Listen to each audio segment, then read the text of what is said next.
Okay, ụmụnna anyị ndị si Delta na ndị si Rivers ndị na-asụ Igbo ha nọchakwa na Igbo United. Ịgwa eziokwu ndị nke ahụ anyị emere ha allow Maka gịnị? for one or two reasons. Number one, most of them do that too much demarcation of anyị bụ ndị Agba, anyị abụrụ ndị Igbo, anyị bụ ndị Delta, anyị abụrụ ndị Igbo, and ọ ga-batara ebe ha their numbers carry our number here, and ihe anyị na ha na-agabigara aka ndị obodo dị too much. We expect anyị mere respect ka anyị na ha na-emekọ ofu ihe, but ha hapụrụ anyị alone gabido meeting nke ndị be ha iche.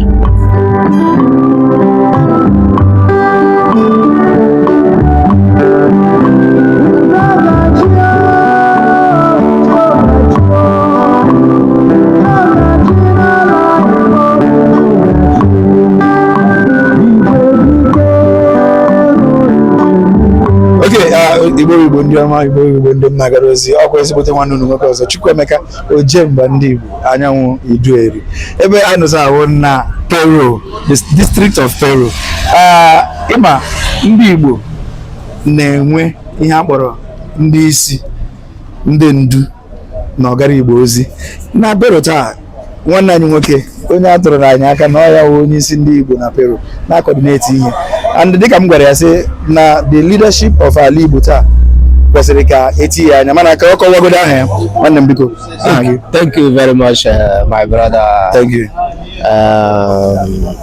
I don't know if we can go in our language or in English. Igbo. Okay. Afamo bụ Kenneth Nwabuogaranya. People Kenneth Nwabuogaranya. Kenneth Nwabuogaranya. I'm onye ihe ala. Yeah, ala. And in Anambra State. So abịakwa na Peru ebe since 2012.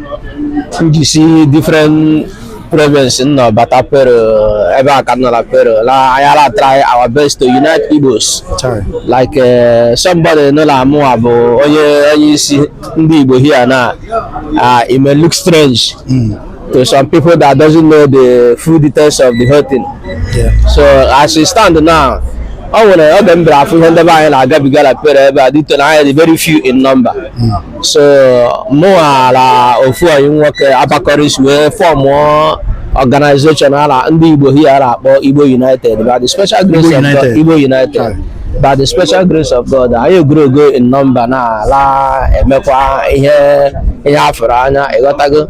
At least anyị pụta na ekechana ọbụla agara ala amala group of people pụtara. So our aim bụ to unite our people, to be our brother's keeper, to watch each other back. Very well. Ịghọtago. Ihe nọ na United Igbo United a enwere ndị agụpụrụ, enwere ndị a na-ahụta na ha eso na ha ga-eso. Igbo United is an organization that is suitable to every Igbo speaking person. Every Igbo speaking person, whether rich or poor. Whether rich or poor. Yeah. Okay. Onye isi ana m ekele gị na nke ukwu maka na njem anyị na South Africa nke a kpọrọ ana m achọ nwanne m nwụọ njem anyị na-abịa ka anyị zukọta, ka anyị hụ ụmụ Igbo, ka anyị mara otu esi eme. Ọwụ ka anyị duwe ha, no, ọ ka anyị gwakwa ha na enwere ihe na-eme n'ụlọ, enwere ihe na-eme back at home. Ya wụ the unity o'clock. Yes. Obi dị anyị ụtọ na gịwawa onye isi na ebe a na-akpọkọta Igbo ọnụ. Ihe ziri ezi maka na ihe ndị Igbo na-eduru ugbu a na ọdịka mgbe dịka ugbu a wuo mkpakọta na ịhụnanya ka ofu ndị. So o nwere any challenges ị na-enweta banyere the leadership here? O nwere nsogbu? Ịgwa eziokwu ka o si gbatakwuru na Igbo United abụrụgo a standard organization. Yeah, now we are selecting members like before ịbata anyị ajụọ gị nakwala meeting ndị be ụnụ, nakwala meeting ụmụnna, nakwala meeting obodo ụnụ, because mgbe anyị bidoro ọfụ onwe ndị na meeting ndị be ha anyị lose one of our member. So ọgbawa anyị aka mgbe asịrị anyị ka bidoro ọfụ ibuli alone. So after that anyị emezi ya ọ bụrụ mandatory, before you come to join us you must go and register your village meeting or your town meeting or your state meeting. So challenges anyị na-face at the moment bụzi ọ nwere some people who feel la Igbo United la ekwesịrị ibe ibutere ha mmanya to come and join Igbo United. Anyị na-agwa ala nwa ya na-enye special invitation is for everybody. It's for everybody. Any special. Okay, ụmụnne anyị ndị si Delta na ndị si Rivers ndị na-asụ Igbo ha nọchakwa na Igbo United.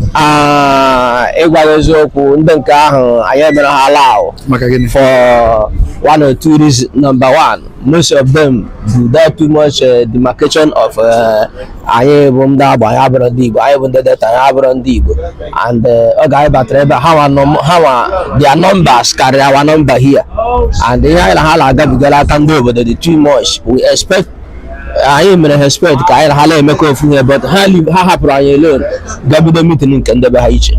So that is one of the things that trigger me to start bringing our people together. Okay.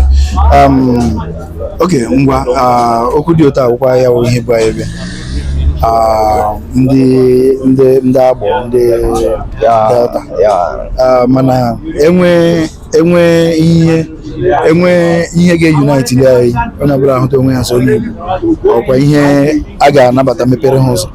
Yeah, the truth of the story is we always come together as one Nigerian. But in terms of that meeting, I want their own, I want our own. Ya ka m na-ekwusi onwe ihe ga-ejikọtali ndị na-asụ bịa ndị na-asụ ọnụ ha bịa. That is not that is a total different thing, because like I told you, here our foundation, like I am here as a Igbo speaking person, and at the same time, our point to make believe like how part of us, but at the same time, only a few of them they believe like have.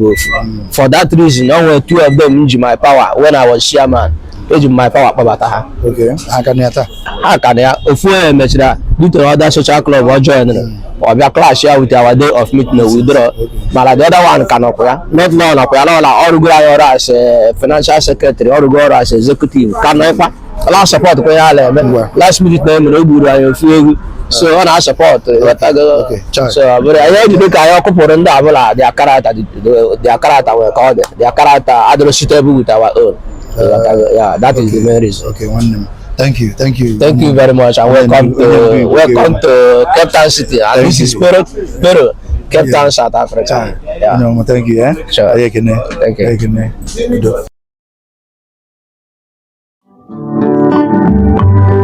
you.